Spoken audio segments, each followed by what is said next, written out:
ബി.ജെ.പിക്ക് വലിയ സന്തോഷമാണ്. ആർപ്പുവിളികളാണ് ബി.ജെ.പിയുടെ ക്യാമ്പിൽ നിന്ന് തുടങ്ങിയിരിക്കുന്നത്. അതായത് തെരഞ്ഞെടുപ്പ് കമ്മീഷന്റെ എല്ലാ നിൽക്കുന്ന ഒരു ചീഫ് ജസ്റ്റിസിനെയാണ് തങ്ങൾക്ക് കിട്ടിയതെന്ന് 101% ഉറപ്പുവരുത്തിയിട്ടാണ് ബി.ജെ.പി നേതാക്കൾ ഇപ്പോൾ ആർത്തട്ടഹസിക്കുന്നത്. തെരഞ്ഞെടുപ്പ് കമ്മീഷനെതിരെയുള്ള വ്യാപകമായ പരാതികൾ പരിഹരിക്കേണ്ടത് ഇനി സുപ്രീം കോടതി ചീഫ് ജസ്റ്റിസ് ആണ്.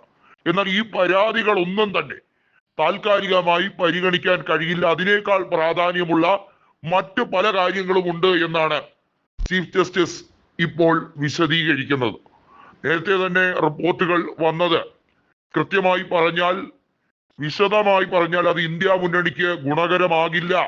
ജുഡീഷ്യൽ സംവിധാനത്തെ വരിഞ്ഞു മുറുകുന്ന രീതിയിലുള്ള പല തോന്നിവാസങ്ങളും ബി.ജെ.പി സർക്കാർ നടപ്പിലാക്കിക്കൊണ്ടിരിക്കുകയാണ് എന്ന് വ്യക്തമായി.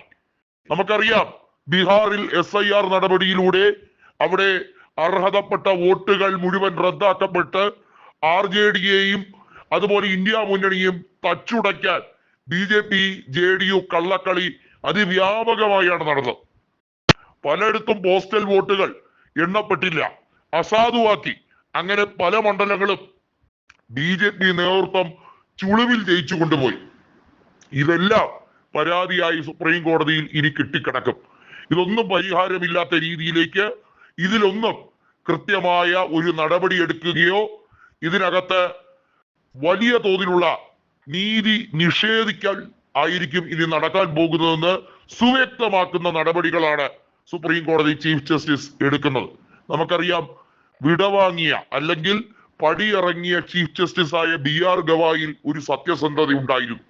അദ്ദേഹത്തെ ബി.ജെ.പി നേതൃത്വത്തിന് ഭയമായിരുന്നു. അദ്ദേഹത്തെ ഭീഷണിപ്പെടുത്താനും അദ്ദേഹത്തെ അവഹേളിക്കാനും ബി.ജെ.പി നേതൃത്വം പല രീതിയിലുള്ള വിശദീകരണ യോഗങ്ങൾ പല സ്ഥലത്തും ഉണ്ടാക്കിയെടുത്തു. എന്തിനധികം പറയുന്നു, സുപ്രീം കോടതിയെ ഏറ്റവും മോശമായി അവഹേളിച്ച ഗോദി മീഡിയ ചാനലിലെ ഒരു വ്യക്തിയാണ് അർണബ് ഗോസ്വാമി. സുപ്രീം കോടതി ബി.ജെ.പി നേതൃത്വത്തിന്റെ, കേന്ദ്ര നേതൃത്വത്തിന്റെ ആജ്ഞകൾ അനുസരിച്ചില്ലെങ്കിൽ നിങ്ങൾ പടിയിറങ്ങി പോകൂ എന്ന് കോടതി അലക്ഷ്യം കേസ് വരെ അർണബ് ഗോസ്വാമിക്കെതിരെ എടുക്കേണ്ടതാണ്. നടക്കില്ല. ഈ രാജ്യത്ത് നരേന്ദ്രമോദി ഏകാധിപതിയായി വാണരുളുന്ന ഈ രാജ്യത്ത് സുപ്രീം കോടതിക്ക് എന്ത് വില? ചീഫ് ജസ്റ്റിസിനെ ഇലക്ഷൻ കമ്മീഷനെ അപ്പോയിന്റ് ചെയ്യുന്ന പാനലിൽ നിന്നും പടിയടച്ച് പിണ്ടം വെച്ചപ്പോഴേ ജനങ്ങൾക്ക് മനസ്സിലായി ഇതൊരു കോമഡി സെറ്റപ്പ് ആണ് എന്നുള്ളത് ജനങ്ങൾ മനസ്സിലാക്കി കഴിഞ്ഞിരിക്കുന്നു. ഇപ്പോഴിതാ ഒന്നുകൂടി ഊട്ടിയുറപ്പിക്കുന്ന തരത്തിൽ സുപ്രീം കോടതിയുടെ നടപടിക്രമങ്ങളെ, സുപ്രീം കോടതിയുടെ എല്ലാ രീതിയിലുള്ള കേസ് പരിഗണനാ ലിസ്റ്റുകളും ബി.ജെ.പി നേതൃത്വത്തിന്റെ പൂർണ്ണ സമ്മതത്തോടുകൂടി പരിഗണിക്കുന്ന ഒരു സ്ഥിതിഗതിയിലേക്കായി. ഇതിൽ പരം അധപ്പതിക്കേണ്ട സാഹചര്യമുണ്ടോ?